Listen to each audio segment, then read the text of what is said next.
Okay, welcome everyone to the Committee on Environment, Climate, and Legacy. Let the record show that today is March 21st, 2024, and our time is 3:17 at the moment. We have 3 bills in front of us, 2 omnibus bill, the Legacy Budget Omnibus Bill, and the Environment Policy Omnibus Bill, and then following that, Senator Frentz will be here to present the Minnesota Energy Infrastructure Permitting Act bill. We also have quorum at the moment, and being that 2 of the omnibus bill are my bills, I will pass the gavel to Senator Morrison. Would you be okay? Yes, Senator Morrison would hold the gavel at the meantime, where after perhaps Senator McCune can be. It's up to you. It's up to you, Senator Morrison.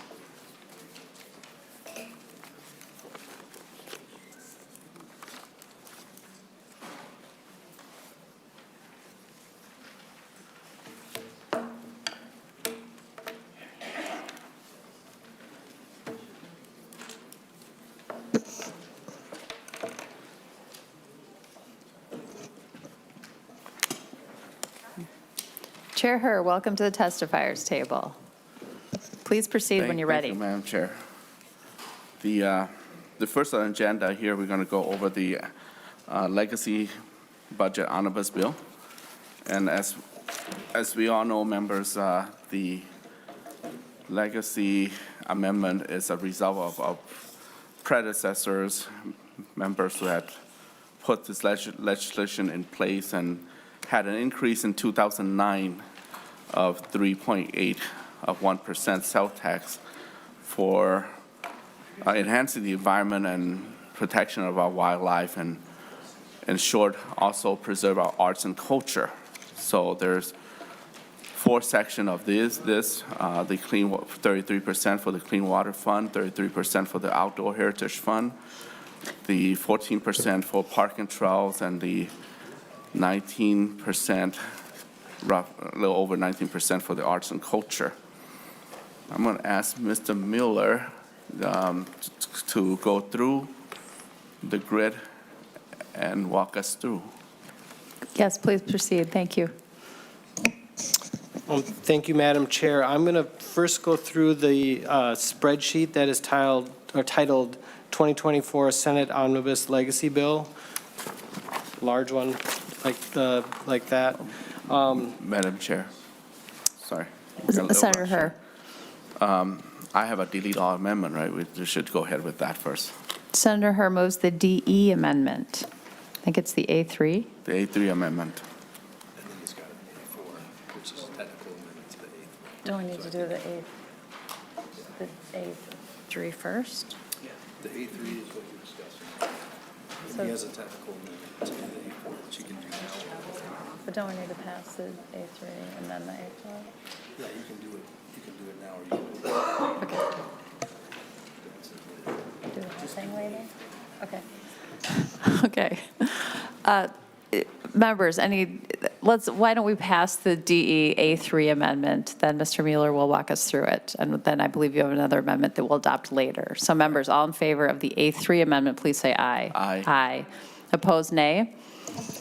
Thank you. The A3 is adopted. Mr. Mueller. Thank you, Madam Chair. I'll go through the spreadsheet that reflects all the numbers in the bill. And then once I'm done with the spreadsheet, I'll point out just a couple of the new language changes that are in the bill that may have differed from some of the separate bills that we heard on Tuesday. There's 4 articles in the DE amendment that reflect each of the 4 legacy funds. Article 1 is the Outdoor Heritage Fund, and Article 1 consists of Senate File 5116 from Senator Herr, and this is the Lessard-Sams Outdoor Heritage Council's recommendations. There are no changes in the DE amendment. It's the exact same as what was in the bill and what was recommended by the council. If you go to page 2 of the spreadsheet, On line 73, you'll notice that this recommendation did not spend all the available money that is in the Outdoor Heritage Council. The Outdoor Heritage Council recommendations were based on the November forecast, and then the February forecast brought some additional revenue into the fund. So there is still $12.1 million left in the Outdoor Heritage Fund after this bill, if you were going to go up to the 5% fund balance. So I just wanted to point that out. So the total spending on the Outdoor Heritage Fund is $180.7 million. You remember, last year's legacy bill just made appropriations for fiscal year '24 for the Outdoor Heritage Fund. All the other funds, there were 2 years of appropriation, so that's why there's a lot more money coming from the Outdoor Heritage Fund in this bill. Next article is Article 2, Clean Water Fund. This starts on line 84 of the spreadsheet. I'll go through some of the separate items here and just point out where they came from. Line 86 and 87 were both parts of the Clean Water Council's recommendations, nitrate and groundwater, and then the Ag BMP loan program. And there's a focus on Southeast Minnesota water projects, and that's $3 million, and the nitrates and groundwater is $1 million. So a total of $4 million for the Department of Ag. Next, we have the Pollution Control Agency. The lines 91, 92, and 93 were all part of the Clean Water Council's recommendations. Enhanced inspections for subsurface sewage treatment systems, $1 million. Chloride reduction program, $1 million. And nitrate monitoring sensors, $2 million. The nitrate monitoring sensors is a new item that was not in last year's bill.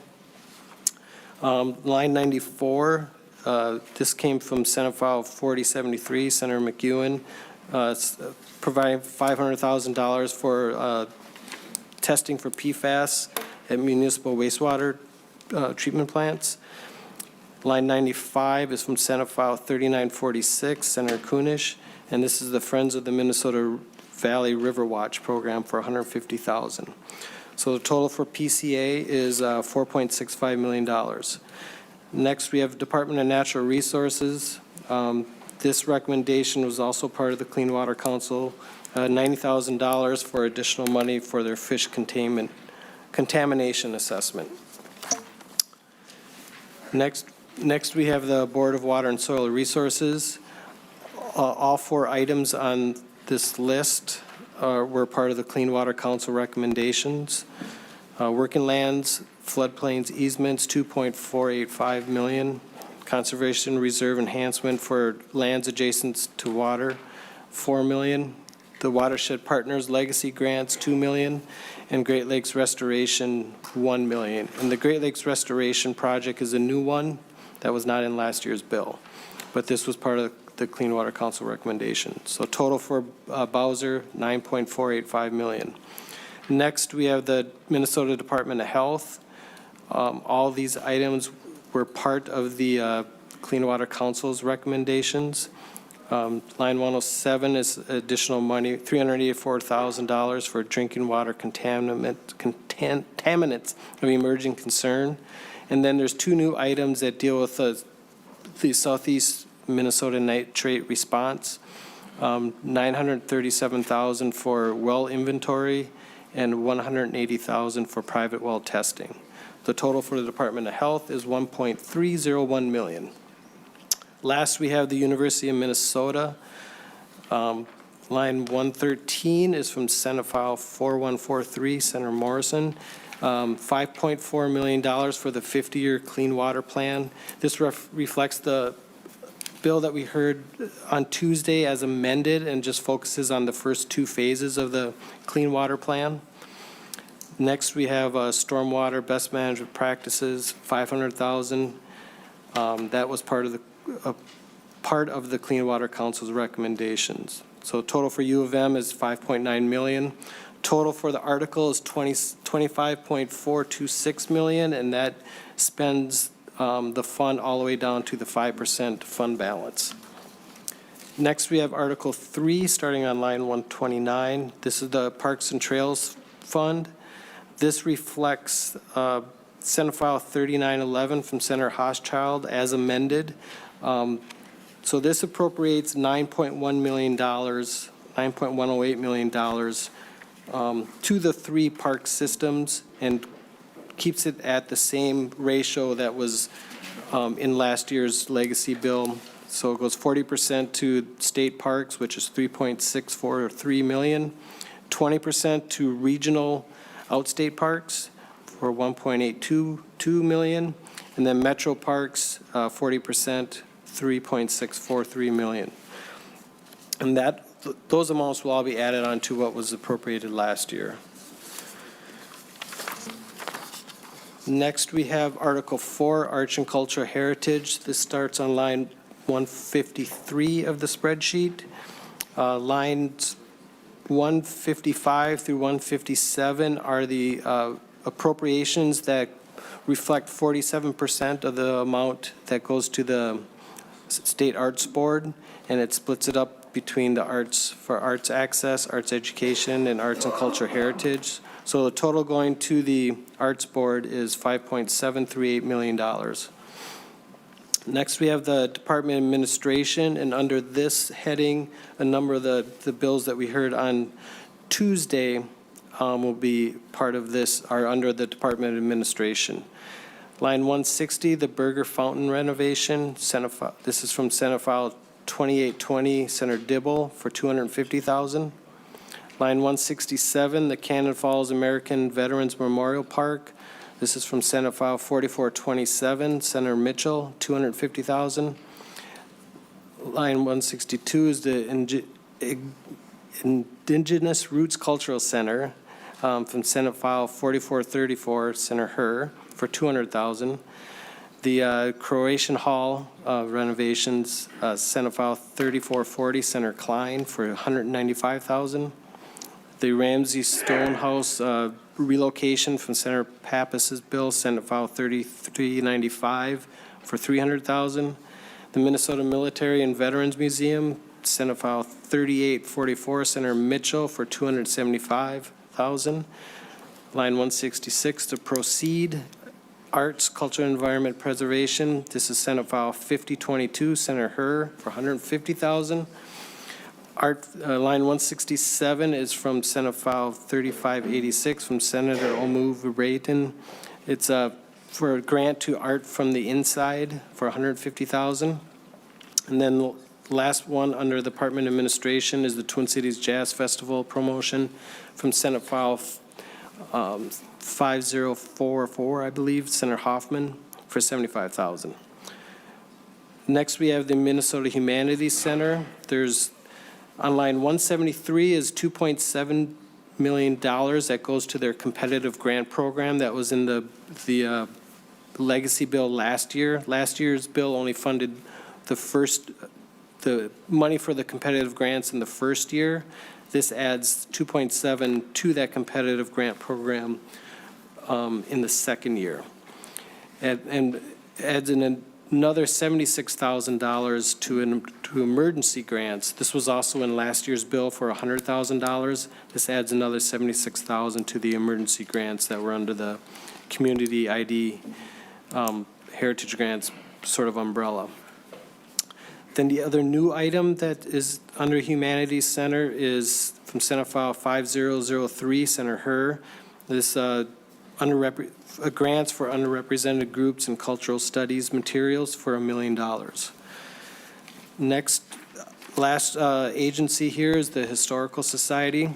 Line 179, dealing with the purchase of the ruby slippers from Senate File 3350, Senator Eichhorn, is $200,000, and there's some new language that I'll point out in the delete all amendment that talks about it's not to buy the slippers necessarily, it's to help facilitate the purchasing of and negotiating of buying those.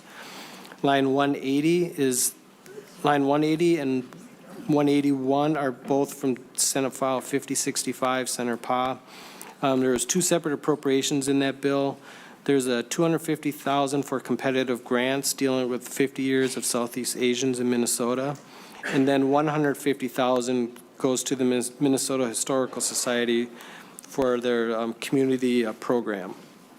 The last item on line 182 is the 250th anniversary of the Declaration of Independence. This came from Senate File 3289, Senator Howe, for $250,000. The total amount from the arts article is 12.209 million, and that spends the allotted amount up to the 5% fund balance.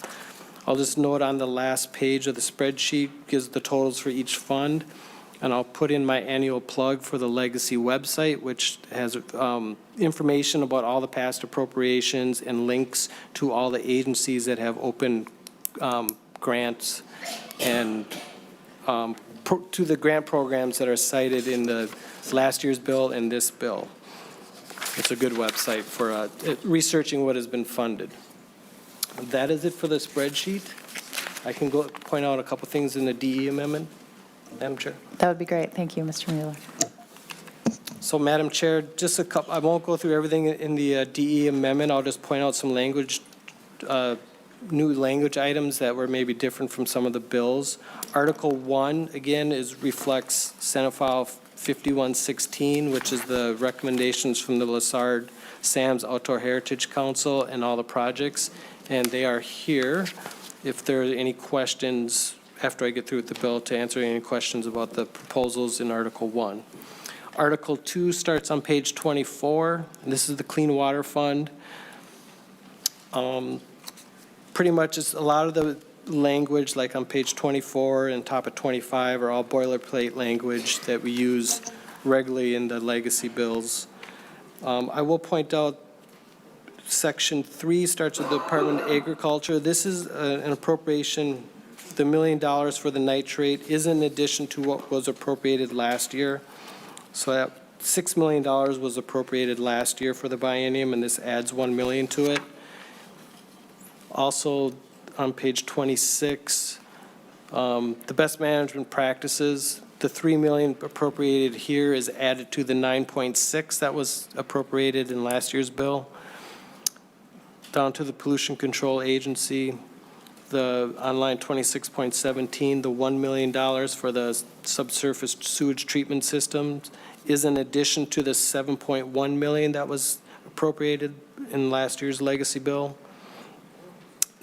Also on line 26.29, the $1 million in this bill is added to the $1.3 million that was in last year's legacy bill. On line 27.1, the $2 million for the nitrate sensors is a new item. And then on line 27.7, this was Senator McEwen's bill for dealing with PFAS in municipal wastewater treatment systems, and the language there from that. Line 27.17, this is from the Senator Kunish's bill dealing with the Minnesota River Valley, Friends of the Minnesota River Valley, and the language that was in that bill. Department of Natural Resources, starting on line 27.33. Again, this $90,000 is in addition to the $910,000 that was appropriated last year. Under the Board of Soil and Water Resources on line 28.7, this $2.485 million is in addition to the $5 million that was appropriated last year. On line 28.23, the $4 million for conservation easements for lands adjacent to public waters. This is in addition to the $3 million that was in last year's bill. On line 28.33, the Clean Water Legacy Grant Program, the $2 million is in addition to $1 million that was appropriated previously. Last, we have for Bowser the $1 million for the Lake Superior Restoration Initiative. This is a new item, the $1 million for that. Last, we have second to last, we have the Department of Health.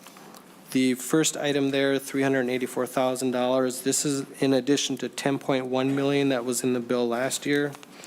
And then the next item is a new item It's $917,000, and it's broken up for well inventory and private well testing. That's in response to the Southeast Minnesota nitrate issue. And then lastly, on the University of Minnesota, the first item there is the $5.4 million from Senator Morrison's bill. And again, that just pulls out the first two phases of that 50-year clean water plan. The last item in clean water, line 31.13, the $500,000 here is in addition to $2 million that was appropriated previously. The Parks and Trails Fund starts on 31.28. Again, this reflects Senate File 3911 from Senator Hauschild. There are no changes to this article as it was amended on Tuesday. Next, we have the Arts and Cultural Heritage Fund. That starts on line 36.24. Much of the language on the bottom of 36 and over on to page 37 is this boilerplate language that was in last year's bill. And also note that on line 37.25, that all the appropriations in this article, all the new ones for fiscal year 25, will be available until June 30th, 2027. On page 38, these are the appropriations to the State Arts Board and reflects the 47% allocation that goes to them. And pretty much all the language on page 38 and 39 are all the same language that was in last year's legacy bill that that was under the State Arts Board. The new projects start on page 40. Again, we have, and I already went through these on the spreadsheet, so I'm not going to go through each project again. The one project I want to note is on line 42.1, Art from the Inside. The original bill from Senate File almost verbatim was a competitive grant program, but this one just has it going to the entity that was testifying on Tuesday, the Art from the Inside program. The other items I'll point out is on page 42 is the Minnesota Humanities Center. On page 43 is the competitive grant program, the $2.7 million for the community identity and heritage grants. Last year, $8.85 million was appropriated for this competitive grant program, and that was all in the first year. So this adds 2.7 to that. And there's some language on line 43 that says 43.25, starting on 43.24 through 43.29, that nothing in this paragraph shall be construed to prevent a named recipient of a grant in this article from applying to receive additional money in the competitive grant program. Next, the other one I'll note is on page 45. The line 21 starts the new language that I mentioned earlier, dealing with the Wizard of Oz ruby slippers. So you might want to note that language, and it's $200,000 to facilitate negotiations for the purchase of the slippers through any combination of state or non-state funding. The next line's 45.26 through the end of the page, in the beginning of the top of the next page, is language, some modified language from Senate File 50.65 or 5065 Senator Pa, and there's $250,000 for the competitive grants. There's a little bit new language in there for that, and $150,000 for the coordinating of the celebration program. And then the last item here is Senator Hawj project for $250,000 dealing with the 250th anniversary of the signing of the Declaration of Independence. And that is it for the DE amendment. Thank you very much. Chair Herr, would you like to make some comments before we open it up for discussion? Sure. Just want member to know that all this bill is pretty much the same language that we have heard. This bill and also the policy omnibus bill, I would say, if there's a minor change, will be maybe just less than 1% of the changes, so that the language is clear. But very much, we already talked about it in great length. We heard bill by bill in great length. So I'm welcome for question, but I prefer not to use this time for that, because we already spent, couple hours last committee hearing to do just that.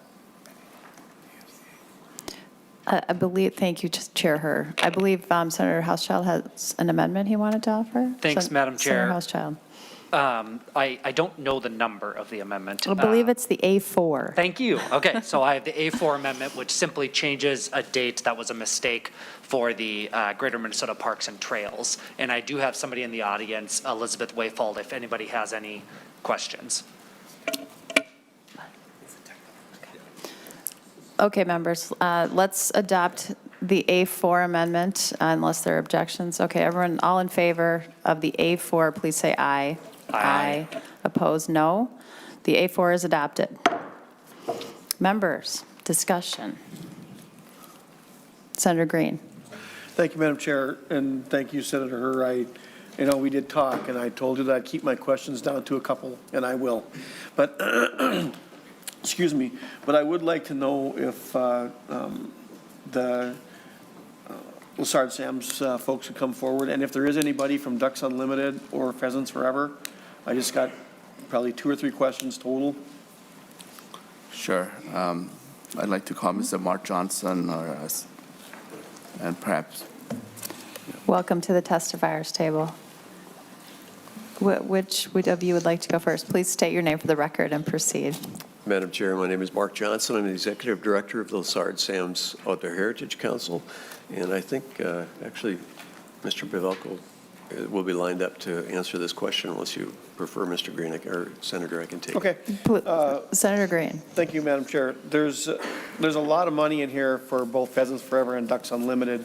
And if anybody ever takes the time to go through these, there's a ton of money in here that goes for personnel and contracts, and I'd like to to explain what the contracts would mean, and also professional services. And so out of the $180 million, I think roughly half of it, 89, actually pretty close to 90 million, is for personnel contracts and professional services. And could you just walk through what those are? And then I would also like to know, ask it right now, and then I won't ask anymore. I want to know on these NGOs like Pheasants Forever, Ducks Unlimited. I've never been able to get a clear answer basically from them on what do they actually do, because they'll come here and they'll get state funding, and then they'll purchase the property, and then turn and give it back to the state. And if you look at the personnel and the professional services in total, we're actually funding these entities with state money.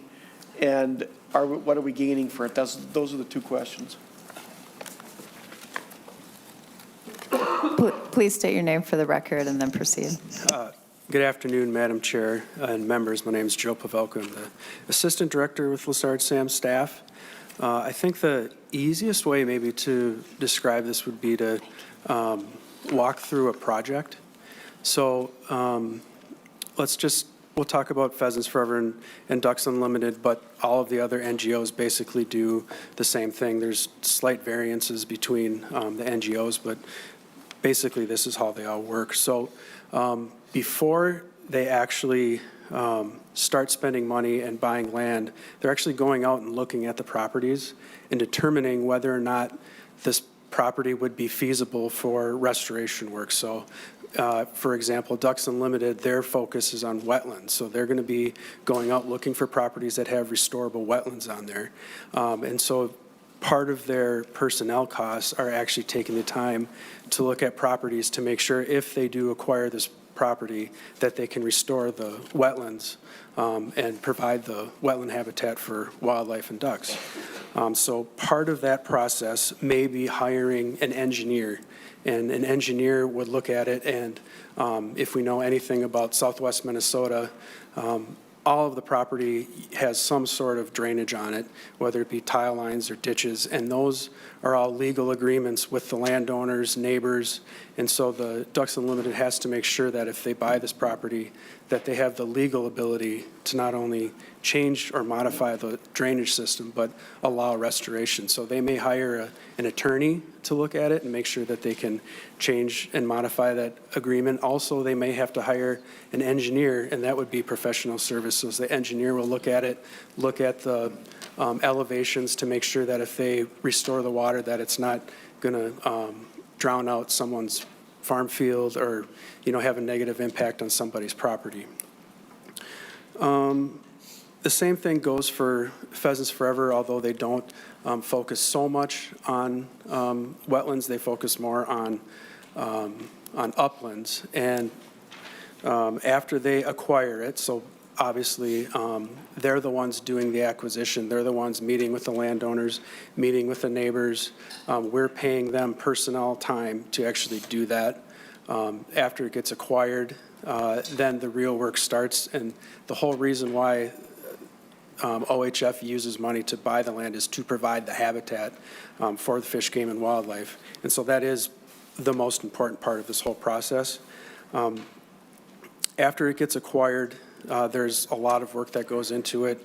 Sometimes they have to wait, and because of, there might be chemicals in the soil that prevent the prairie seed from being established. The chemicals will essentially not allow the new prairie seed to grow.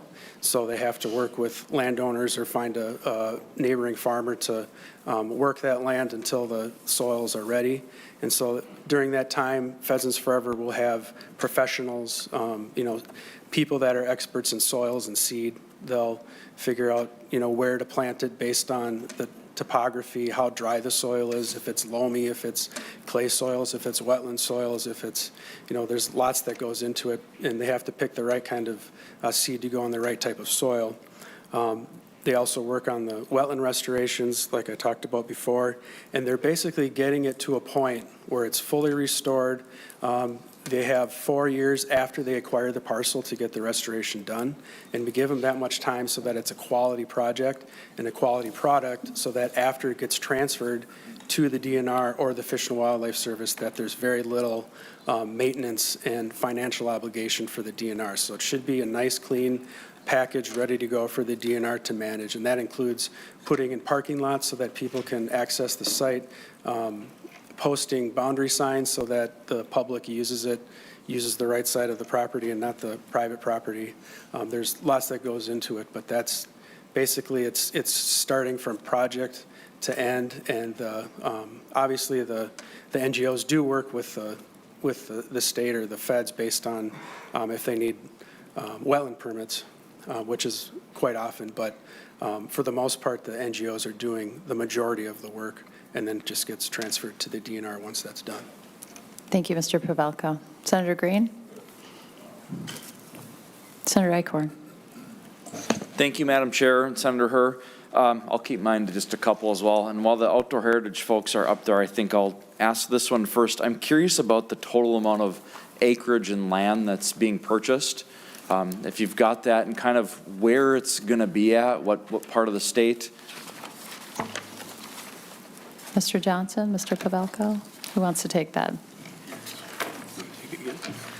Madam Chair Mr. and members, Pavelko. so for this bill, the total amount of acres being acquired in fee, and we separate it out between PILT and without PILT, we have 9,000, or protect and fee with PILT, so this is money going to the DNR that will have PILT obligation is 13,997 acres, and protect and fee without PILT is 9,650 acres, and that's land going either to the Fish and Wildlife Service as waterfowl production areas. It could go to the Fish and Wildlife Service as the National Tallgrass Prairie National Wildlife Refuge, and it could also go to counties. And so a lot of the acres in that 9,650 is land going to the counties through the the Heritage Forest Project, which was previously potlatch lands. Senator Icorn. Madam Chair, thank you. So just a general comment about that is there is some great concern with when we're continuing to buy these lands, because especially on the no-pilt front, a lot of our northern counties especially are already stretched very thin. Can't necessarily afford to have more lands off the tax roll. We all love our public lands, but there needs to be a balance somewhere to make sure that our local units of government, our counties, are still taken care of. So hopefully we can continue to work on PILT and increase that, the PILT payments to those counties. If we want to continue to go down this path of having more public lands, I think that's an important piece to think about, and to think about maybe how the fund can also assist the counties as well, because they do end up in a tough spot as more and more lands come off the tax roll. I think my county is only about 23% taxable because there's so much state, federal, non-taxable land. So something we need to be thinking about as we continue to do this. My next question would actually be, not for you guys, is actually on the last section of the bill, the arts and culture part. And I would just have maybe a question or two from the Council on Asian Pacific Minnesotans, if somebody from that organization is here. Please come to the testifiers table. Thank you.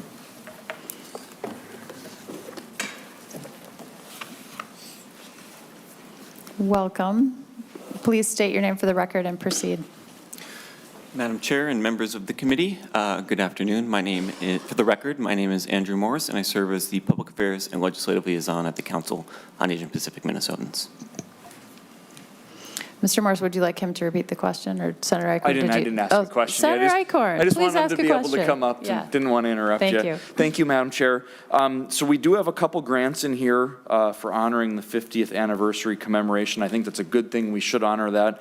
I do see there is a carve out for $150,000 for just the Hmong Americans, and then $250,000 for the whole group. I know you guys typically work on that. We didn't hear from you yesterday. I know you guys weren't signed up to testify, but I just want to make sure we're doing it correctly. Is this something that went through the council? Is this something you guys talked about and support, or is there a different path that you guys were looking for? I just want to make sure that all of our Minnesota veterans, that our Asian Pacific Minnesotans are able to be honored in this commemoration. I assume you guys are working on that. So if you could just touch on that a little bit. Again, tell us if you're on board, if this is your plan, 100% good with it, but we'd just like to understand that a little better. Mr. Morris, sorry, Senator Herr. Just for a clarification, the council was here to testify the other day as well. So just so that you know. That is correct, Chair Herr. Thank you. Mr. Morse. Madam Chair, Senator Icorn, that is, we were here on Tuesday to testify on Senator Paz's bill. As I mentioned in my testimony at the time, the council, over the course of the last year, as an agency tasked with working on issues of concern to Minnesota's more than 40 different Asian and Pacific Islander ancestry communities, in anticipation of the 50th anniversary of the end of the Vietnam War, has concluded or has consulted with all 4 of these main Southeast Asian communities that were involved in the Southeast Asian conflict over the course of the last year. Our recommendation and the program that we were recommending as a result of those consultations was for a joint commemoration program, including the Cambodian, the Hmong, the Lao, the Vietnamese, and Minnesota American veterans of the Vietnam War. I would just like to call out that many Americans are unaware of the true cost of the conflict. Based on the council's research, it's estimated that 58,220 Americans, 1 to 3 million Vietnamese, 80 to 85,000 Hmong, 62,000 Lao, and 1.5 to 2 million Cambodians under the Khmer Rouge, in their case, perished during the Southeast Asian conflict. As a result of this conflict and in these consultations, it was our recommendation in response to a presidential proclamation issued by President Biden in 2022 calling for a period of commemorations for this 50th anniversary, that the state pursue a joint commemoration program. That is still the case. We believe that in addition to the funds that are here, as they are written, that the Cambodian, the Lao, and the Vietnamese communities also, deserve to be fully honored and celebrated in commemoration programs that are funded through the state's actions. We also believe that acting in this way would contribute to realizing Governor Walz's one vision of one Minnesota. Thank you, Mr. Morse. Madam Senator Chair, just a Eichhorn. quick follow-up on that. So having like two different pots of money, is that what you were hoping for, or is more having it in one pot of money and having all four groups kind of together? I'm just trying to wrap my head around how that is. It Yeah. almost sounds like we're going to have, it's like almost two separate celebrations based on the pot of money, when maybe you were looking for one celebration for everybody. Also, sorry I missed you there. I must have been in the restroom or something, but sorry I missed you the other day when you were here. Mr. Morse. Madam Chair, Senator Eichhorn, the proposal that the council was working on would have recommended a single joint program. The effect of my testimony on Tuesday and the experience of the council is that we are not opposed to individual direct appropriations for communities. It's just that in the case of this anniversary, our recommendation was for a program that would be designed with all four of these communities together, and involving Minnesota American veterans as well. Thank you, Mr. Morse. Senator Eichhorn. That's all. Okay. Members, Senator Hoffman. Thank you, Madam Chair, and thank you, Senator Eichhorn, for bringing that up. Can you, Mr. Morris, right? Madam Chair, Mr. Morris. Senator Hoffman, yes, that's correct. Mr. Morris, tell me what's the purpose of the council? What's the purpose of the Council on Asian Pacific Minnesotans in the state of Minnesota? Mr. Morris. Madam Chair, Senator Hoffman, the Council on Asian Pacific Minnesotans is one of 3 ethnic councils that was established by the legislature. We are a non-cabinet executive branch agency. We are established as, in statutory duty, as an advisor to state government. That includes to the legislature, that includes to you as individual legislators, that includes to the government, or the governor's office, as well as to the other executive branch agencies to advise on areas of concern related to Minnesota's communities of Asian and Pacific Islander heritage, and as an advocate on behalf of those communities. Thank you, Mr. Morse. Thank you. Senator Hoffman. Thank you, Senator. And so, having said that, so you mentioned the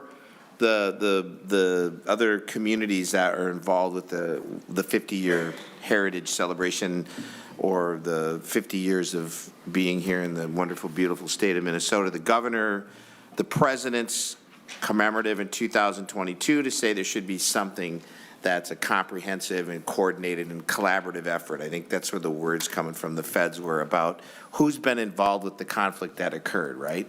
And I'm one of the co-authors with Senator Herr of the Lao Hmong Memorial. That's the first in the nation that's out in front of our Capitol. And we always saw those things as, yep, there was the hidden war, but there was also those folks that were involved with the war itself that wasn't the hidden war, right? And that was that piece of it.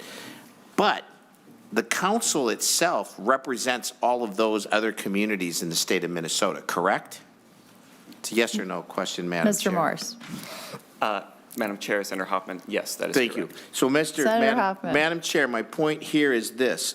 That the council was not able to advise and assist in how the celebration should go, even though that was the intent of the council, then, that is made up, the board of directors, there's all these people on there. Then I think the question is, we're going to put money toward a celebration, but they're not going to include the council? That absolutely makes zero sense to me. Because I didn't see their name at all in that. And so, Senator Fong, I know that's not your intent ever. I mean, that's just never been your intent, period. You as a senator, you and I have been, we got beat up for changing the name of a carp, for crying out loud, right? I mean, it was like, but I would ask you, please, it's a state agency, right? You, as the chair of this committee, have an obligation, right? We have obligations because they're advising and assisting us. Have we used the state agency in the case? And it looks like we haven't used them, hence of the bill that was brought forward. So I guess going forward, to Senator Eichhorn's point, you know why he missed your presentation?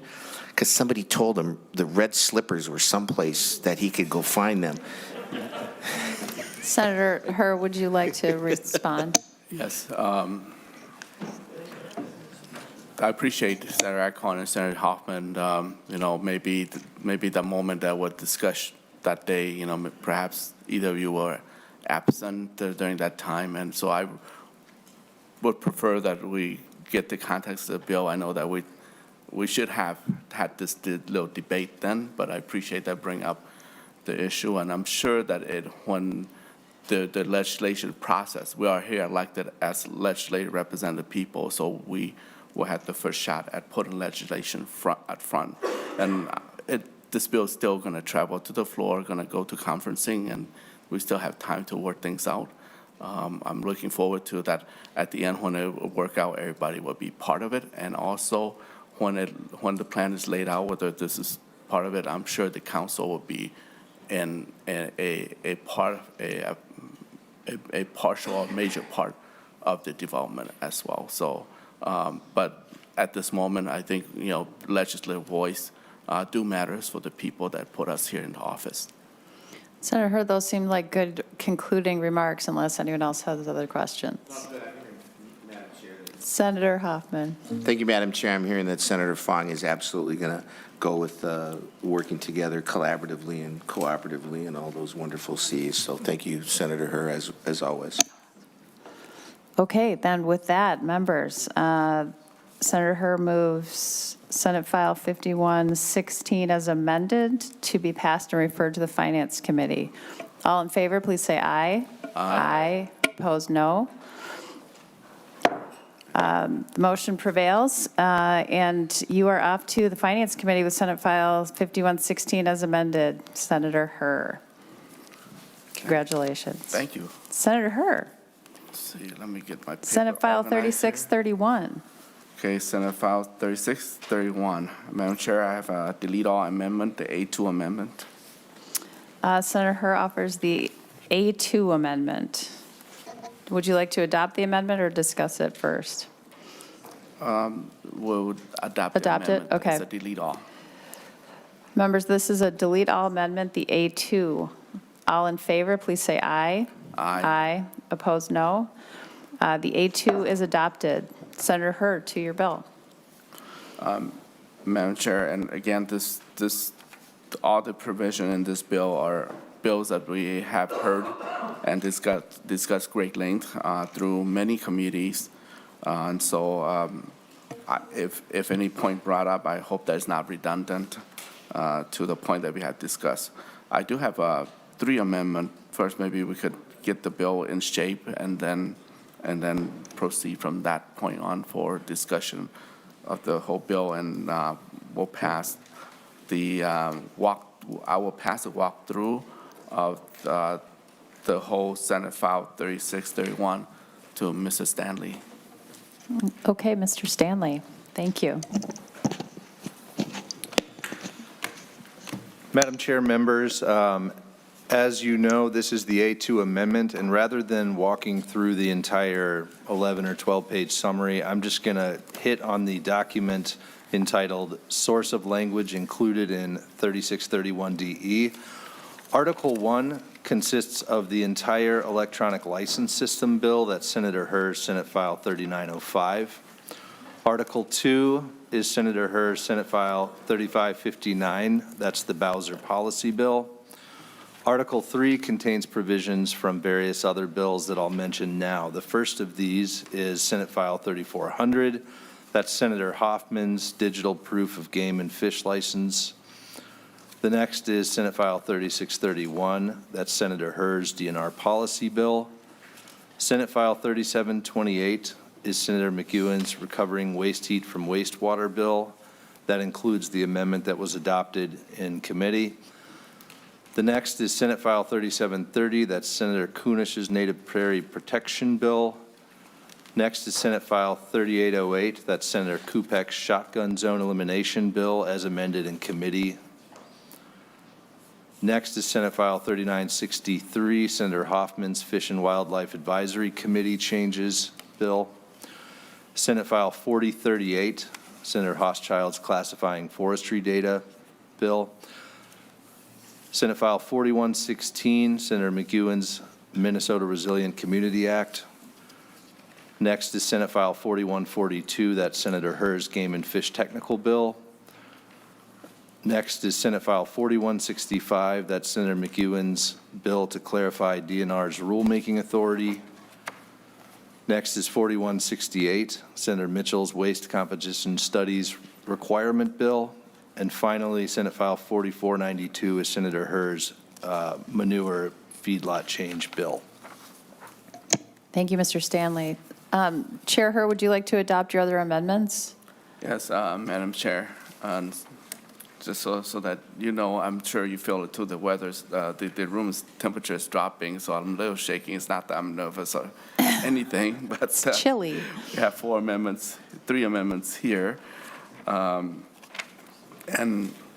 I know that most of the bill are agency-related bill, and I carry more of the heavy load, but perhaps next session, members could help me carry some of those bills too. So Mr. Stanley won't mention so much of my name in conjunction with the language. I do have the A3 amendments. The A3. Senator Herr moves the A3 amendment. That looks like a technical amendment or correction? Yep, the A3 amendment here is as requested by Senator Nelson to add her county into the shotgun zone area that is in the shotgun zone section of this bill. So already we had Olmsted County, but the amendment here is to add Dodge County as well. Wonderful. Then if there's no discussion, members, let's, all in favor of the A3 amendment, please say aye. Aye. Opposed, no. The A3 is adopted. And now we'll move on to the A4 amendment. Madam Chair, I have an oral amendment as well in relation to what we just adopted. Right before this committee meeting, Senator Frentz also came to reach out to me that they'd like to ask for including Nicholas County and Blue Earth County as shotgun zone as well. So if Mr. Stanley can help me with the oral language, like right after the Dodge County, I'd like to motion that we add Blue Earth County and Nicholas County. Okay, Mr. Stanley. Madam Chair, members, the amendment would be to the A3 amendment, and it would be on page 1, line 3, delete Dodge and Olmsted, and insert Blue Earth, Dodge, Nicollet, and Olmsted. Thank you, Mr. Stanley. So does it have a number? We're just calling it the A. Okay, members, so all in favor of the oral amendment to Madam the. Chair, if I could just ask one question before we move on. Senator Lang. Thank you, Madam Chair. I was hoping you were going to look that way before you started moving on. Senator Herr, I was wondering if you may be amendable to an additional or maybe a different oral amendment, and what that would be is to take it out of our hands. What I would propose is that you make this amendment and then make it active upon the movement of each individual county board. And then from that point on, the county board can decide if they want to align with the rest of the state, and they don't have to come back to us. Senator Herr.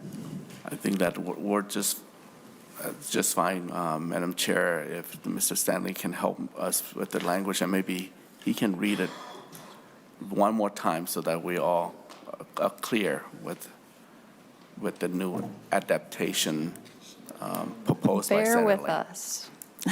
Talk amongst yourselves.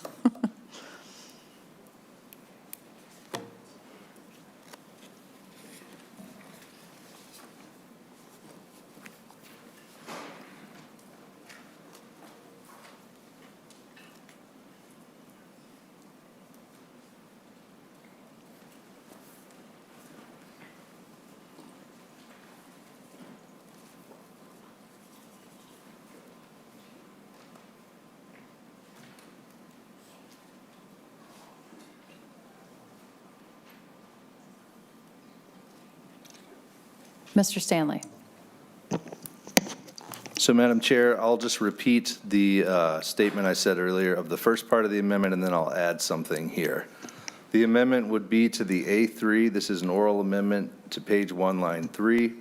Delete Dodge and Olmsted and insert Blue Earth, Dodge, Nicollet, and Olmsted. And on page 97, after line 27, I'm sorry, let me scratch that second part there. Let me just restate that, Madam Chair. On page 1, line 3, delete Dodge and Olmsted and insert Blue Earth, Dodge, Nicollet, and Olmsted, comma, upon approval by each respective county. Senator Herr? Would you like to offer that oral amendment? Or we're going to let Senator Lang have it? Senator Lincoln is welcome too, but I do have a question. Does it have an "and" in there? Can you, Mr. Stanley, can you read one more time? Mr. Stanley. Senator Lang. With the intent, I think the intent here is they want to remain shotgun zones as of right now. And I think we should grant them the ability. The difference, what I'm trying to make, is that at some point in time, if they change their minds, they don't have to come back to us. They can say, we want to conform with the rest of the state, and that's where I was going. So it's not so we don't get them to go back and forth, and every 2 years when some new county commissioner gets elected, we have a different change. But either they stay the way they are, or they conform. Maybe that's the way. Senator Herr. Madam Chair, I'd just like Mr. Stanley to read one more time, and I'll accept. We'll see if after he reads for me. My intake is like a little delayed than the rest, so. We're putting Mr. Stanley through the paces over here today.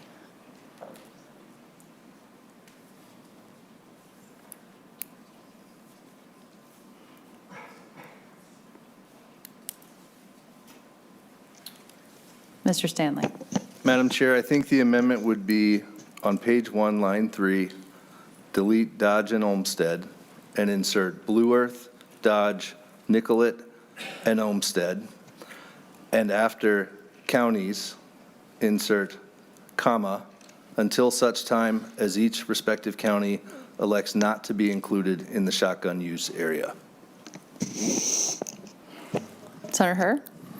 Okay. Madam Chair, I will accept that. Okay. As friendly amendment. So Senator Lang offers the oral amendment to the A3. All in favor? Aye. Aye. Aye. Opposed? No. The oral amendment is adopted to the A3. Senator Herr, would you like to offer the A4? There's the A4, Madam Chair. I don't think I have a copy here with me. Both of the following amendment, I don't have a copy, so.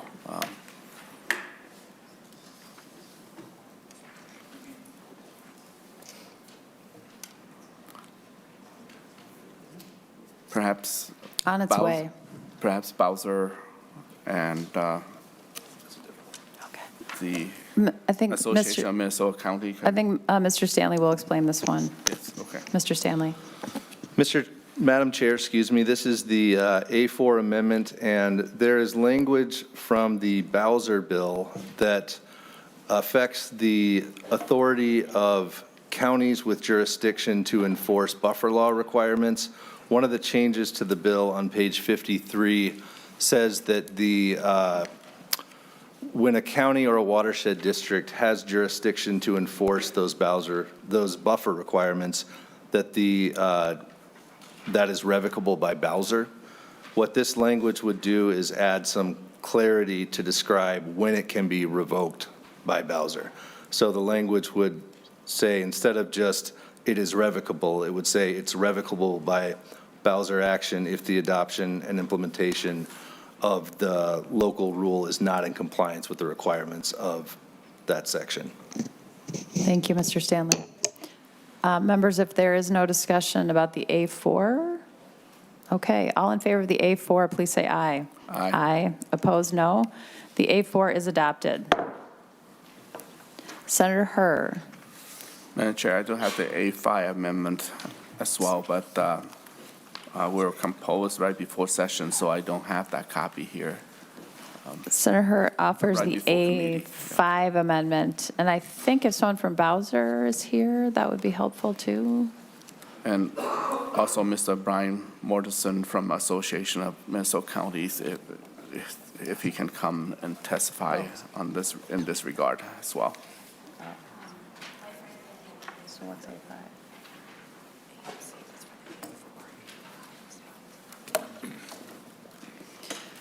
Director Jaski, welcome. Yeah, Please thank- state your name for the record and proceed. Yeah, thank you, Madam Chair and members. John Jaski, Executive Director of Minnesota Board of Water and Soil Resources. And the amendment, A5 amendment includes some technical changes that have been agreed to by the watershed districts and in the case of this last provision, by the two agencies that we work with, the MPC and the DNR in partnership. And so these are technical changes that we support the amendment. Thank you, Director Jaski. Members, questions? Okay, all in favor of the A5, please say aye. Aye. Opposed? Opposed, no? Okay, the A5 is adopted. Thank you, Director Jaski. Senator Hur, do you have comments about the overall bill before we move to discussion? I'd just like to thank the council and, our members here for have thorough discussion on this bill and on all these bills. And now it's in front of us with a few amendments just to get technical change so that it's all in place. So I thank you, everybody, for participating. Thank you, Chair Hur. Members, questions? Okay. Madam Chair, I'd like to move that we adapt the policy bill, and I forgot where it's going to go after this. Chair Hur moves floor. that floor. Senate File 3631 as amended be adopted and placed on general orders. All in favor, please say aye. Aye. Opposed, no. The bill passes and is sent to general orders. Congratulations, Chair Hur. Thank you.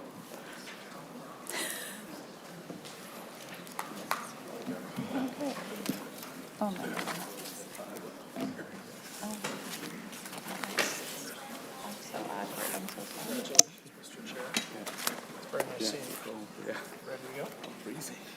Oh, is it cold?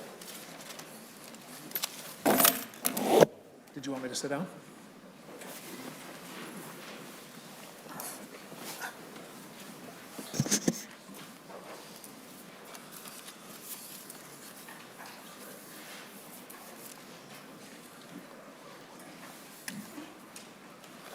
Okay, well, thank you, Senator Morrison, for chairing the committee. Well, Stuff on them? Yes. Do you know what they say? everyone put me in a hard, difficult spot, but we suffice.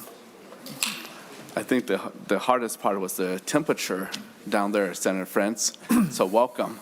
Thank you, Mr. Chair. Members, warm as toast here. So, Senator Frentz, looks like you have a few amendments. I have an amendment, Mr. Chair, and I'm aware of another amendment or two. So how would you like to proceed? You want to give a bill introduction and then make the amendment and perhaps call your testifier over for I testimony? would. Okay. First of all, thank you, Mr. Chair, for hearing Senate File 4784. Members, I'm here to present the permitting reform bill. A couple comments. Chair Hur, I did receive the email saying that you wanted to limit the discussion in the jurisdiction to the effect that the bill has on the environmental review process, and then any other major changes to, that are related to environment issues. So my remarks are limited to that. Members, this is about permitting reform. This is a topic that across the state, Minnesotans are asking us to make progress on. This relates to energy transmission projects, the permitting of large projects. While there are other areas of state law and state government where people would like to see permitting reform discussions take place, I'm glad to report to you, Mr. Chair, This one is the result of a thorough stakeholder process. Members may know that last year a stakeholder group was convened, bringing together all the different stakeholders into a group. They met multiple times and produced a high-quality stakeholder report. And wouldn't you know it, it had recommendations in it. That report was delivered to the Public Utilities Commission and then sent to the chairs of jurisdiction of energy of both the House and the Senate, which I appreciated. A couple things to mention. Members, the projects that require environmental impact statements still require environmental impact statements. The projects that require an environmental assessment still require an environmental assessment. There is no change, Mr. Chair, to your first point, which is the effect on the environmental review process. There are changes that we've made to the timing, and I'll talk a little bit about these. And as many of you know, serving on the Environment Committee, these forms of environmental review are long-standing and have been approved by the Environmental Quality Board. However, we have work to do to meet our 2040 100% goals, and we are not going to meet those goals unless we update our permitting. It's been, some say, 50 years since significant reform has taken place in energy transmission and permitting. Minnesota has redundancies, it has inefficiencies, it has overlap, and this bill attempts to fix those. Some of those do not directly relate to the environmental review process, Mr. Chair, and so I'll stay within the confines of your request. Three things I'd want to call your attention to, members. First of all, the bill consolidates various forms of permit and environmental review process into standard and major review. This is going to streamline things for the public, for the developers, and for the benefit of Minnesota energy consumers. Second, the bill eliminates administrative inefficiency, bloat, processes, redundancies that slow down the permitting process without adding any public benefit. Members, if we want to permit clean energy, we're going to have to speed it up in a way that doesn't harm the process, public input, or environmental review. I'll just give you one example.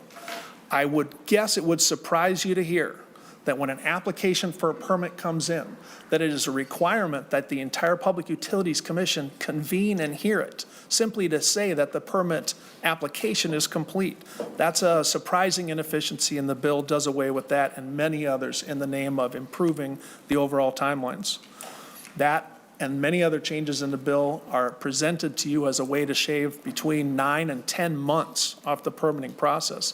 Members, a delay of 2 months can cost an entire construction season.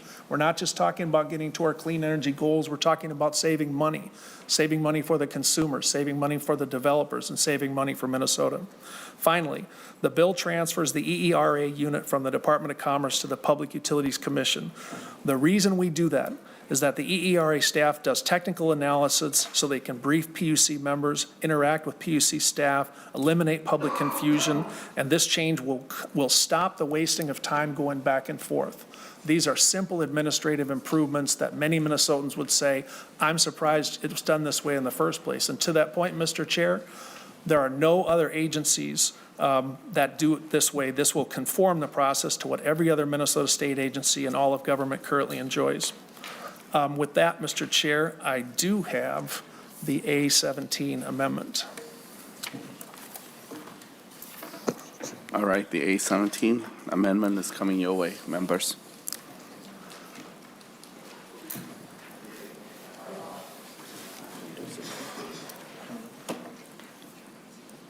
Senator Frentz, do you have an A16 amendment, or?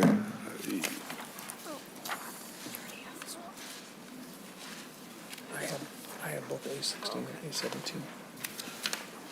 Mr. Chair, if your Yes. question is, do I have the A16? Yes, although I had the impression Senator McEwen wanted to offer it and talk to it, but I will defer to Senator McEwen on that.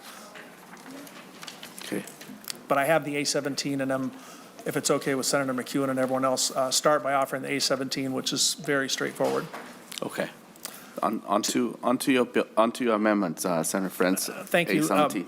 Members, it would be hard for me to construct a simpler amendment. As you know, consultation with the tribes in energy permitting is an important part of our process to allow input from all Minnesotans. Simply adding the Public Utilities Commission to the definition of subdivision 2 of those entities which need to consult with the tribes. And so with that, members, assuming that we agree, that's common sense, I would ask adoption of the A17 amendment. Okay, any question about the A17 amendment? Okay, all in favor of the A17 amendment, say aye. Aye. Opposed? Okay, motion prevail. So Thank you. now- Thank you, Mr. Chair. Yeah. Again, I had the impression that Senator McEwen wanted to present the A16, and I'm fine now. I'm fine with our testifiers, whatever the chair prefers. Senator McHugh. Thank you. I have been juggling so many things, I'm not prepared to present it right now, but thank you very much, Senator Frentz. Okay. With that, So, Mr. Chair, Senator then, Frentz. we have testifiers who I hope to bring forward. I actually don't have the list that your committee administrator might have on the order. Yes, this is the order. Kevin Prangney, Sarah Morandan, Aaron Climbs. And so calling first will be Kevin Prangney from Luna, Minnesota, and North Dakota. Kevin, welcome. Do state your name for the record. Thank you, Chair Herr, members of the committee. Kevin Pranis on behalf of LiUNA, Minnesota and North Dakota. Our organization represents 14,000 skilled construction laborers and their family members in the two states that work on a wide variety of infrastructure projects, including energy projects that we're here to discuss today. I'll just say that there's some additional folks in the room who also have experience in this. Christy Brusvin, an attorney that we have worked with, who has extensive experience permitting wind, solar, and transmission projects, maybe more than anyone in the state, who provided technical support as we were part of a stakeholder process working on this bill, and Jake Schweitzer, the Executive Director of North Star Policy Action, which recently released a report on the state of clean energy permitting and the need to accelerate that permitting through the process in order to reach our goals. So our members build wind, solar, and other infrastructure to meet the state's growing energy needs. And for our members, we don't work on policy, our members work on projects. And that means before there's steel in the ground, there have to be permits in hand. And that's why our members participate actively in the permitting process for these wind, solar, and transmission projects, a process that's organized around environmental review. And we have learned the hard way about permitting and environmental review for wind, solar, and transmission projects by attending public meetings, hearings, and commission meetings, talking to developers and utilities, talking to local landowners and other residents with questions and concerns. And so through the course of participating in maybe 40, 50 permitting proceedings, maybe more than any organization besides the agencies that do this, we can say that the process is not broken, but it is slow, inefficient, and is not as transparent or accessible to members of the public as it should be. And that's not due to a lack of diligence by agencies. That's due to outdated laws and rules that have grown up over 50 years that are hindering right now the deployment of renewable resources and transmission. We think environmental review is a critically important tool for raising issues. In fact, we use that tool to raise issues about the socioeconomic impacts created by use of local or non-local labor on projects. That led to a transformation in the industry where we now have lots more good local jobs on these projects. And so we very much value and could not part with the environmental review process that allows us to participate. That's why there was a lot of care in developing this to keep all of those protections, all of those public input opportunities while making it clear and more transparent and simpler. And so really appreciate the work that's gone into this and support this bill. Happy to answer any questions. I would say 3 clarifications. One, it is targeted to projects needed to reach renewable and carbon-free goals. We have ideas about permitting, about all sorts of things, but that is not what this bill is about, and that is not what we focused on here. We also did not change the permitting treatment of any conventional energy projects, again, because the mandate we got from the Public Utility Commission was to focus on what's needed for 2040. And so there are a number of facilities that can be permitted today with a local permit, with an alternative review. We didn't change any of that because the understanding was the focus of the bill is transmission and clean energy projects. And so happy to answer any questions, and thanks for your time. Thank you, Mr. Pranis. Next is Sarah Morandia. Welcome. Thank you, Chair Herr and committee members. My name is Sarah Meridian, and I'm the Government Relations and Policy Director for CURE. CURE is a rurally based nonprofit organization dedicated to protecting and restoring resilient towns and landscapes by harnessing the power of the people who care about them. As an organization, we are also committed to the principles of energy democracy, which includes the notion that communities, and especially those who are most directly impacted by our energy system, deserve a voice and power in the decision-making about our energy future. I appreciate the opportunity to testify about SF 4784. We previously shared our concerns about this bill and the stakeholder process in the Senate Energy Committee, explaining that while the bill purported to do only what the stakeholder group report suggested, in many ways it went much further. We have since spoken with the bill author about our concerns and appreciate that some of the changes made address those issues, but there's still room for significant improvement, including reinstating the existing policy provision in 216E.02 subdivision 1 that includes a balancing of human and environmental health with energy needs, safeguarding adequate opportunities and timelines for participation, especially with regard to environmental review, removing the provision that allows applicants to prepare their own environmental assessment, closing any loopholes that would allow for fossil fuels and other polluting energy facilities to conduct minimal environmental review and showings of need, and removing the language that would seemingly circumvent Minnesota's longstanding moratorium on new nuclear facilities. As an organization that is embedded in rural communities that will, by and large, play host to Minnesota's new energy infrastructure, we urge lawmakers to consider that aggressive permitting reform in isolation will not guarantee that the transition to clean and renewable energy happens either fairly or rapidly, and may in fact have the opposite effect. We hope that others will continue to work with us to ensure that rural communities are true and respected partners in this transition, rather than viewing them as barriers to be overcome. We look forward to continued discussions about how this bill can benefit all Minnesotans, not just potential permittees. Thank you. Thank you very much. Is Mr. Aaron Climbs here? Welcome to the testify table. Okay, that's fine. And do state your name for the record. Thank you. Chair Hur and members of the committee, my name is Aaron Clems, and I'm the Chief Strategy Officer at the Minnesota Center for Environmental Advocacy, or MCEA. And MCEA is celebrating our 50th year of defending Minnesota's environment using the law and science, and I appreciate the ability to testify in favor of SF 4784 today. Amelia Voss, MCEA's Climate Program Director, was a member of the Public Utilities Commission stakeholder group you've already heard about that was convened by former Commissioner Lipschultz to recommend changes that would increase the speed of permitting wind, storage, solar, and transmission proposals while protecting the environment and preserving public input. The consensus recommendations that emerge from that stakeholder process are achievable, practical, and useful ways to meet that charge. And as this bill moves forward, MCA continues to advocate for this bill to implement these recommendations. We're thankful to Senator Frentz for his willingness to incorporate our feedback on this bill, particularly in the areas of environmental review.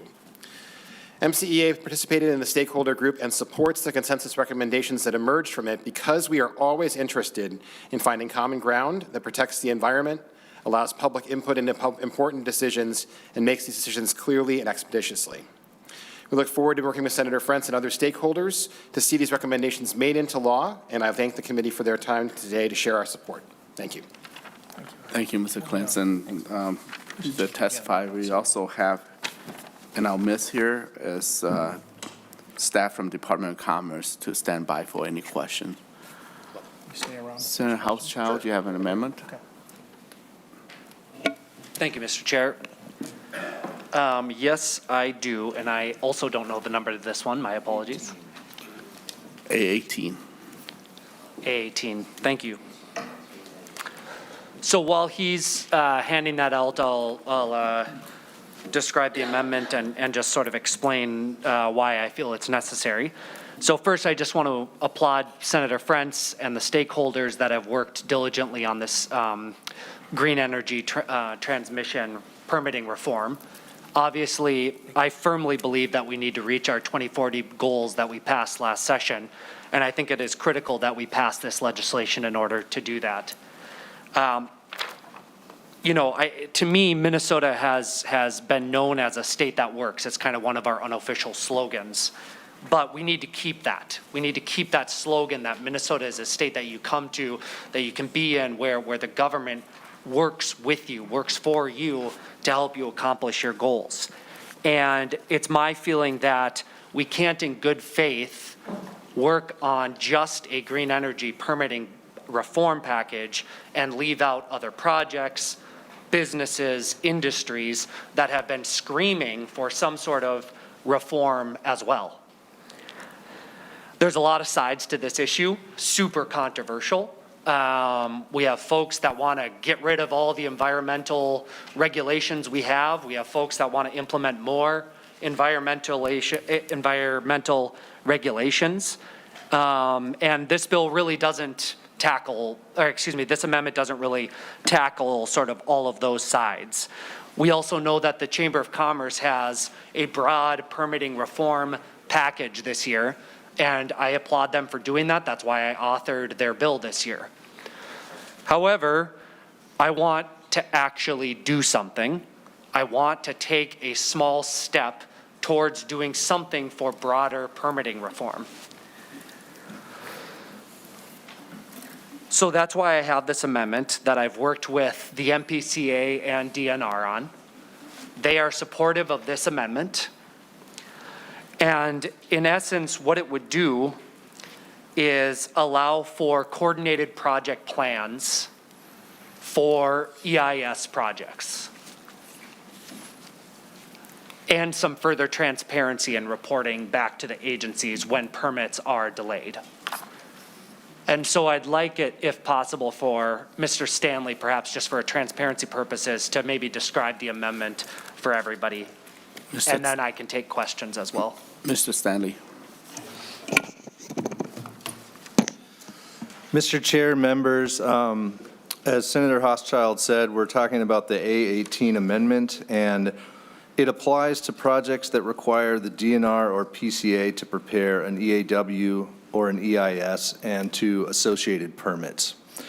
And what it would do at a 10,000-foot level is require those agencies to establish a process for an applicant for an eligible project to confer with the agencies early in the process to identify challenging issues. And then it would also allow an applicant to request preparation of a coordinated project plan, which the amendment defines as a document that coordinates and establishes deadlines and all necessary state actions associated with the project. I'll really quick run through some of the main points in the amendment itself. The definition of project plan is on page 1, line 9 through 11. I just described what that is. Eligible project, similarly, that's defined on lines 12 through 15. Moving on down to line 21 through 29, these lines require the commissioner, here it's DNR, but there's a later section that applies to PCA, requires the commissioner to provide a process for an applicant to confer with the agency early on in the process to identify potential issues. And then at the bottom of page 1 and the top of page 2, this is the language that allows an applicant to request a coordinated project plan. Below that, paragraph B, starting on line 3, requires the plan to be completed within 60 days of an applicant's request. Lines 12 through 13 require the state agencies to participate in the development of a coordinated project plan. Moving on, the plan contents itself is governed by subdivision 5, which begins on line 20. Plan would be required to include and list all state agencies known to have regulatory authority over an eligible project, include a schedule for formal public hearings, as well as a comprehensive schedule of deadlines by which all environmental reviews, permits, and other state agency action associated with the project would have to be complete. There's also a requirement that it be updated quarterly. Moving on to page 3, there are some hard-coded deadlines into this amendment language, specifically beginning on line 4, when an environmental assessment worksheet is prepared, the coordinated project plan would have to include a deadline to complete the decision of whether or not an EIS is required within 18 months of the completion of the EAW. Where there is an EIS required, this is on lines 9 through 12, the language here would require that the plan include a deadline that the sufficiency of the final EIS be determined within 4 years of completion of the EAW.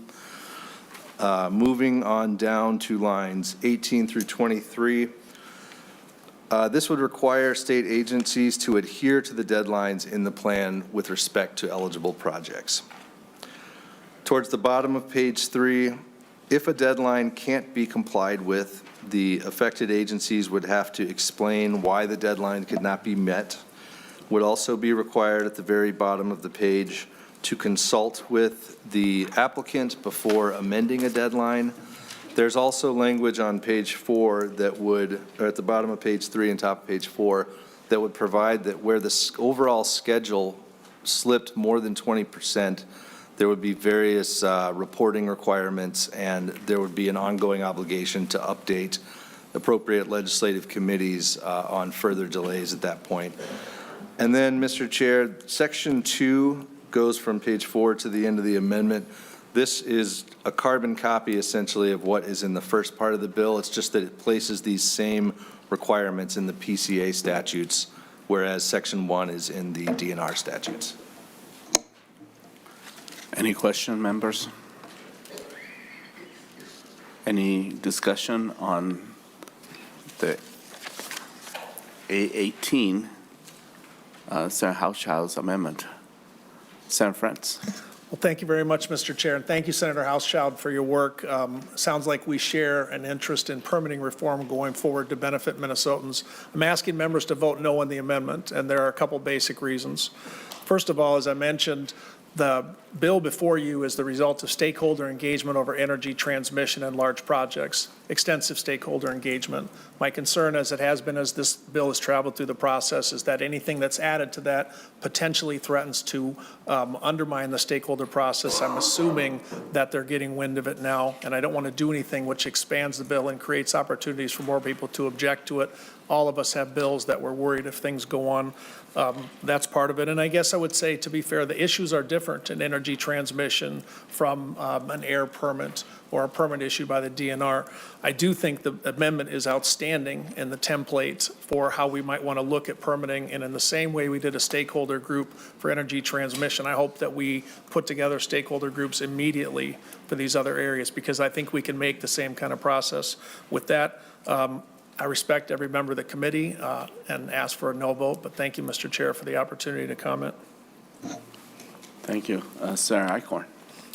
I'll just make a couple comments and say this is an amendment that is partially similar to legislation Senator Tomassoni had carried in the past, and it shouldn't affect anything you're doing, Senator Frentz. It's just, you know, it's not going to put things more in a direction that maybe Senator Hauschild and I would like to see, but it creates good governance. It allows for a process for people looking for permits to be able to have some direction and know where they're going. That's what it simply does.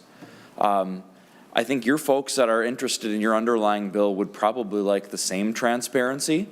I would love to see this amendment go on, let the discussion continue. Certainly if there are objections, it could be changed at a later point, but I don't think anything in the amendment here that Senator Hauschild has offered is going to affect the underlying bill in any way other than provide additional transparency, which I think we should all be for. So I do appreciate the amendment that Senator Hauschild has brought forward, and I will definitely be supporting it. I do think it's a good piece. It's a step in the right direction for all of us if we truly believe in some permitting reform. So I think this is a good opportunity to include this and continue the discussion on the language in this amendment. Thank you, Senator Hauschild. Senator Hauschild. Thank you, Mr. Chair. I've kind of said everything that I need to say, but I guess I would just end by saying nothing in this bill changes environmental standards, changes or does anything that might make timelines required. It's simply a way to make our agencies coordinate better and for there to be more transparency on why there are delays. So I just want to be abundantly clear that that's really, is sort of to what Senator Eichhorn said, it's about good governance. It's about making sure our agencies are working as well as they can, and they're supportive of this amendment because they know that it's good for their agencies to be able to work in this way. And so I hope you'll join me in supporting this one small step towards broader reforms that can help our businesses and economy. So thank you, Mr. Chair. Okay. All right. Thank you. Senator Green. I'd like to request a roll call. Roll call will be recorded.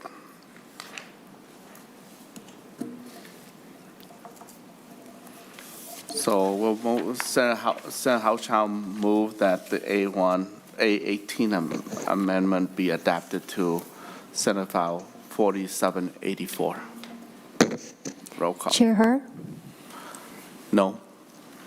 Senator McEwen, No.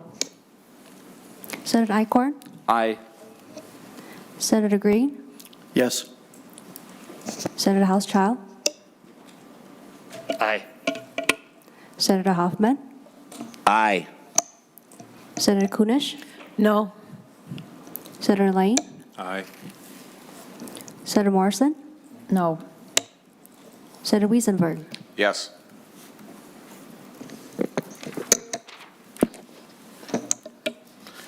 So we have 6 yes and 4 no. The A18 is adopted. Senator Frentz. Thank you, Mr. Chair. I do have some closing comments, but no more amendments that I'm aware of, and no more testifiers that have asked me if they can testify. So other member questions or concerns, or else I do have briefest of closing comments. Senator Frentz, I do have a question for Ms. Morandia with Kerr. You know, earlier she mentioned about a number of recommendations for change. I wonder if she planned to submit those changes to our committee administrator or to myself. Thank you, Chair Her. Yes, I can absolutely send those to you. Yep. Okay, thank you very much. Senator Frentz, Senator Green? Thank you, Mr. Chair. I think you just picked up some votes across the aisle for your bill, Senator Frentz, but I do have a question. We've still been waiting for the fiscal note on this. Have you heard anything on that? Because I'm afraid that we're going to get to the end of the road here, and we're not going to know if we even have the money to do this in a year where our budgets are already set. Mr. Chair and Senator Green, Frentz. first of all, we're not passing it without support for whatever the fiscal note is. I think it will be available in the next 2 days. I checked on it 2 hours ago. I know others have had some issues with the speed of the fiscal note. We are essentially changing policy, and in my opinion, the entire body, the whole Senate will have to see it and be okay with it before it goes anywhere. Mr. Chair, just one more thing then. With both the amendment, I will be supporting the bill today, but I do still have some concern over the fact that there's really a lack of public input that we talked about before, and so I hope that we can work on that as well. Senator Frentz. Thank you, Mr. Chair. Thank you, Senator Green. The public input will still be robust, in my opinion. It'll be a little bit earlier in the process. And again, part of our hope is that the bill streamlines the standard review and major review so that the public can say, oh, this is my opportunity to weigh in. As you know, we took some of the timelines out as well. Some of those might have limited some of the public input and understanding. So point well taken. Glad to hear about your support for the bill and appreciate it. Senator Morrison. Thank you, Chair Hurd, and thank you, Senator Frentz, for all of your work. I know this has been a heavy lift. Permitting reform means different things to different people, but I think we can all agree that we want to move to our clean energy economy. We want to make our 2040 goals. And if we have redundancies in our process, we need to clean them up, and I think that's part of your effort here, which is great. I would love to see a human health assessment included in all of this. I suspect that's a fight for another day, but I think the whole point of permitting and environmental impact statements and all of this is ultimately to protect human health and the environment, and we kind of avoid that. It's something we need to think about more going forward. I just have 2 little questions. I'm just looking through the bill, I'm seeing that there are several areas where permits are exempted, not required. Can you speak to those? And then I have one sub-question to that. Sure.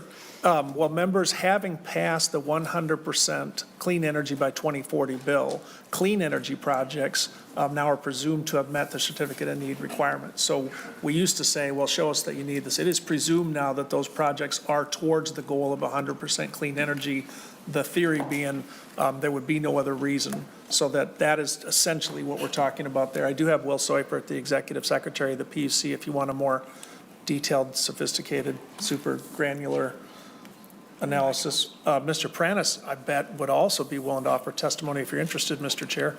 Mr. Prentice. Thank you, Chair Herr, Senator Morrison.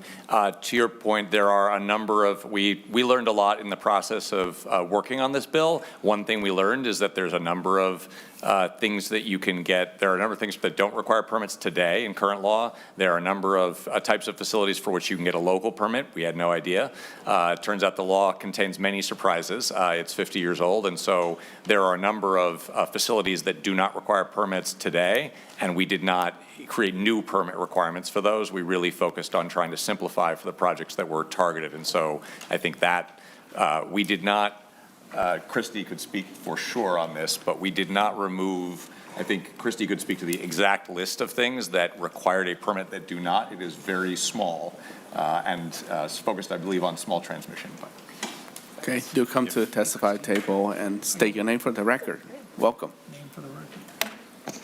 Thank you, Chair Herr and members. My name is Christy Brusvin. I'm an attorney at Frederickson and Byron in Minneapolis. And as Mr. Pranis mentioned, I was retained by the Minnesota Building Trades Council to help as a technical expert for the permitting reform.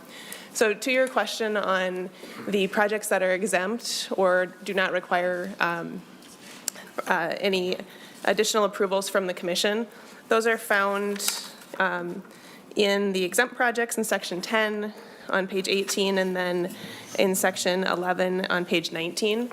And those are projects all today that if you look in existing rules, you'll have to go through several sets of rules and several sets of statutes. You'll find that those today exist in that form, with the exception that we made a clarification around substation infrastructure. We added a clarification that if the change is only to 1 acre adjacent to the existing substation, that those can be done without a permit. That allows all of our utilities to come sort of in and out of those substations with some minor changes to equipment and really facilitate that broader build out that we're trying to do. But otherwise, we moved what was an existing rule or statute to one place so you can find it in one of those two lists. Sarah Morrison. Thank you, Mr. Chair, and thank you both for that very complete answer. Just one final question on that section 11 that you referenced, line 1928, number 5. Permit is not required for converting the fuel source of a large electric power generating plant to natural gas. Am I reading that correctly? Chair Herr. Yes, Mr. Brusvin. Senator, you are reading that correctly, and that is an existing rule and statute today. Sam Morrison. Chair Herr, Senator Frentz. I kind of would like to change that. Why are we using natural gas when we're trying to move away from that? Senator Frentz. Mr. Chair, Senator Morrison, what we're not doing in this bill is making changes to what the PUC does and does not permit. And with those types of changes, the bill's never going to go anywhere. So that I hear you that we're moving away from natural gas. That's the fundamental thing that comes with the 100% by 2040 bill. Having said that, we make no changes in here to try to push the needle one way or the other than that it is obviously meant to speed up permitting of the eligible energy technologies, which include wind and solar and the other carbon-free sources. So fair point. I bet you Mr. Pranis has a comment on this one too, Senator Morrison. Again, Mr. Pranis. Thank you, Chair, Senator Morrison. I think what's important, part of the reason that we're unaware of many of these provisions is because these provisions are not being used because the utilities are all moving in largely a different direction. And so I think the comfort people should take is 90% of all the work before the Public Utilities Commission in permitting is wind, solar, battery storage, and transmission. That's what this focuses on. There are many other provisions in existing law. But again, those would have to comply with the 100% requirement in order to be built. And so I don't think people should be particularly concerned with those in terms of the frequency of their use. And it's not a change from today. Senator Morrison. Thank you. Senator McHugh. Thank you, Mr. Chair. Thank you, Senator Frentz. I echo that I know that this has been a large lift in all of the work I know that you've put into this bill and that the coalition and working group has put around. I have just a couple of questions. One, I just really don't know the answer to. Were the tribes invited into this coalition and in consultation, and to what extent? Senator Frentz. Mr. Chair, Senator McEwen, yes, they were. The invitations were done at the origination of the Public Utilities Commission, so I was not a part of the invitations, but as part of the report that they prepared for us, all tribes were welcome to attend. I think their participation was partial, and I know that there were physical meetings where people showed up, 3 of them for 3 hours. They are still welcome to participate. We are still working on this bill, and every Minnesota voice is still welcome. Senator McEwen. Thank you for that. The other question that I have, and I will just say in general, as a large 10,000-foot level view, I do share some of the concerns that have been brought to us from a couple of environmental organizations that submitted their comments. Interfaith Power and Light and CURE have brought some concerns, and so I'm looking at those carefully, and I know we'll be talking about the bill. I'm a little concerned about the addition of this amendment today, really only because it wasn't fully vetted. And one of the things that I'm concerned with is that when we're talking about changes in our permitting laws, it's very important to me that what we're talking about right now is, because as Senator Morrison said, that means very different things to different people. And the work that is being done by this group, I hope will stay very narrowly tailored to moving forward the kinds of projects that we can all come together on, right? And if it starts getting too big, if it starts bringing in too fast-tracking things that some of us certainly would never want to see fast-tracked, we're going to lose support for this effort. So it is very important to me. I'd like to see it continue to be a sort of big tent where we can move together on these efforts and stay focused on what we're trying to do here. To that end, I'm just wondering, Senator Frentz and maybe some of the testifiers, could you confirm for us the question that has arisen around nuclear power? This is a carbon-free power source, but has a whole array of concerns that people bring to the table around that particular type of energy. And so one of the things that was brought to us by one of the environmental organizations was the concern that, as we know, the moratorium that exists right now is really a moratorium on the PUC issuing a certificate of need. But if a nuclear power plant is considered one of these energy sources that no longer requires the obtaining a certificate of need, can you just let us know clearly on the record where that stands and how this would affect the moratorium? Thank you. Senator Frentz. Thank you, Madam Chair. Thank you, Senator Herr, Chair Herr. Thank you, Senator McEwen. Glad to report that the stakeholder group in no way intended to lift the nuclear moratorium. I can share with you the report. I may have mentioned, members, there's about 34 recommendations. What I got before you is like the 12 to 14 where almost everyone said, yeah, we should do that at least. In addition to that, this outstanding attorney to my right here will make the case more simply that it does not lift the moratorium. However, to your point, I did meet with IPL, we did meet with CURE, they did ask about that, and I think it's a fair question. So if the legal explanation isn't quite enough for some members of the Minnesota Senate, I think you can expect me to say, okay, let's make it even more clear. Senator Herr and members, again, this is an issue that was not intended, certainly as a consequence of the stakeholder process, but certainly we did want to match the 20 by 40 bill with the the certificate of need exemptions. And so I do think that there's no intent, and I don't think it would lift the moratorium. I don't think the commission has any interest in approving a nuclear plant for utilities in the state, or extending them without a lot of process. And so again, I don't think that's the intent of the bill. I don't think that's the outcome of the language, but as our author said, we will continue to work with the stakeholders to make sure that's clear. Thank you. Okay. And Mr. Prentice? No? Okay. All right. Well, Senator Frentz. Again, Mr. Chair, I want to thank you for taking time to hear the bill and to have the members of the Environment Committee. Senator Weisenberg. I yield. Thank you, Mr. Chair.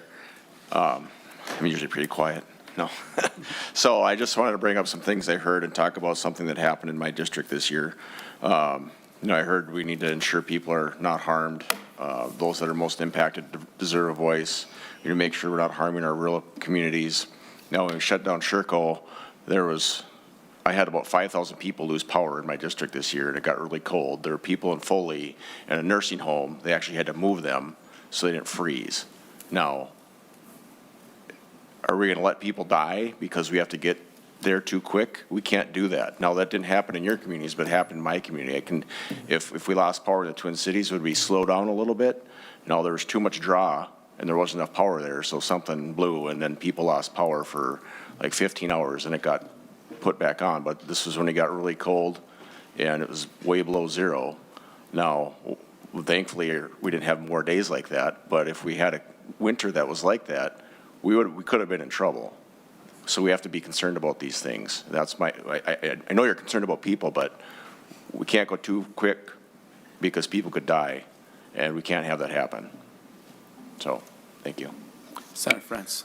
Mr. Chair, Senator Wiesenberg, not only do I agree with you, but I was struck a few years ago by the trouble they had in Texas. They had not taken some of the steps to ensure resiliency. They actually did have deaths, and I feel sorry about what happened in your community and your part of the state, and just as sorry for what happened in Texas. I've also said to members of the Senate that given the role of the Public Utilities Commission here, I don't think the public in Minnesota will allow the PUC to approve things that make any real threat to our resiliency. I just don't think projects are going to be approved if they put Minnesotans at risk in the winter, spring, summer, or fall. And I stand by that as part of the advocacy for the 100% bill. In fact, as you know, Senator, in the 100% bill, the PUC can actually grant an off-ramp to a municipal utility co-op, to the investor-owned utilities, saying because it would threaten resiliency and reliability, you don't have to get to 100%. So I share your compassion for those people, and I hope that we stand for that. The public simply will not accept any significant drop in reliability. All right, any further discussion? Oh, Senator Frentz, thank you for referring this bill over to our committee for a very thorough review. And so there's still more to come, as this bill travel and then make to the floor. So I will motion for you. Thank you, Mr. Chair. I move that the Senate file, is it 4784, as amended, be recommended and referred to the Finance Committee. All in favor of that, say aye. Aye. Opposed? Okay, motion prevail. Congratulations. Unanimous. All right, thank you. Appreciate it. Okay, well, members, we're just 5 minutes, and thank you for participating. We don't have committee tomorrow, and thank you for your patience. So announcement on next committee agenda will be in your email, so check your email. Thank you very much, and now our committee is adjourned.